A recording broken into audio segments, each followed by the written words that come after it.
Hi, welcome to my channel. In this video I'm going to remove the side panels and also this rack here from the back of this Yamaha Jog Moped. I'm just basically taking the panels off as I've shown in a previous video, just to have a look underneath and tidy this bike up as good as I can. So I'm just looking at it now, and obviously you can see this panel obviously runs right round. It's not in two sections, so I need to take it all off at once. So I'm just really having a look around at the most methodical way of doing it. Now I can unscrew this from the back here, as you can tell here. I could just unscrew it, probably slide it under this chrome rack at the back.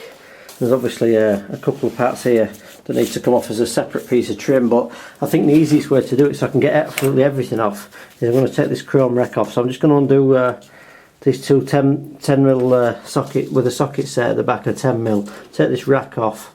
There's a couple more to do down there, and it's all attached to this light assembly at the back, so I'm hoping it all moves away at once.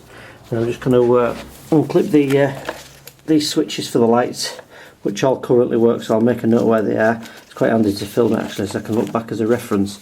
So I'm going to start, the easiest way to do it I think is just to take this rack off, and I can make sure I can get to good access underneath all these panels. I'll just loosen these two off. I won't take them right out, just so I don't drop it down inside, just so I can do it finger tight. And the same at the other side. That's the first two slackened off. And also I'll just loosen these two at the back. As you can see, it's starting to become loose now, so I'll do the same at the other side. I'm just going to lift this rack off the back of the bike. So now with this rack loose, I can actually lift this out of the way. Of course, it's still connected up to the wiring, as you can just about see on the left hand side of the screen there. So before I lift that out of the way, I'm just going to unconnect these wires. It just gives me nice access to get to all the panels, so it's just a bit easy to take those off. So now I've got this rack off here. I've just labelled all these up with different various bits of tape, different combinations, just so I know what's what.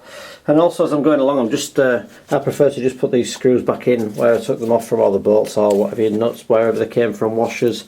As long as it's not too big a job to get them back off. I prefer to do that than tape it to the part to keep everything together. So with that done, I can now move that out of the way. So that's one part off there. I've just got these side panels to take off. So I'm just going to unscrew these ones down here. It's the same at the other side, and all this panel should lift off nicely now.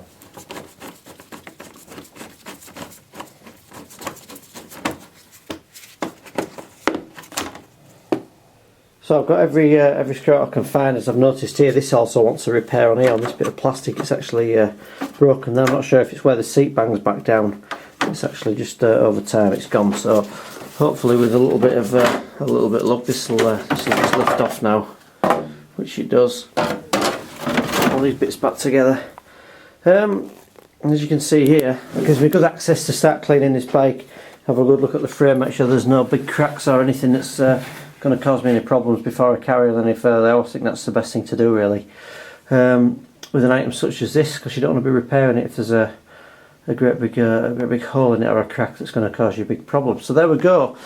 These little bits of trim, just take these off, and basically I'm ready to start cleaning this up. So there we go. I've just removed basically the trim from the bottom, which was left on. Just a couple of Phillips screws, and out it came. So now I've got nice clear access, just to have a look round, make sure there's no obvious signs of anything that's majorly wrong. Basically give it a good clean up. It's not too bad, obviously, just wants nice tidy up. Petrol tank looks in reasonably good condition as well. As you can tell here, it's not too bad. Even the battery's in good order because it starts and works on the battery. But I'm going to give that a clean up, and just give me better access, really, just to check the wire and just clean everything up, just so I'm happy with this. So made a good start there anyway. We've got all those rear panels off.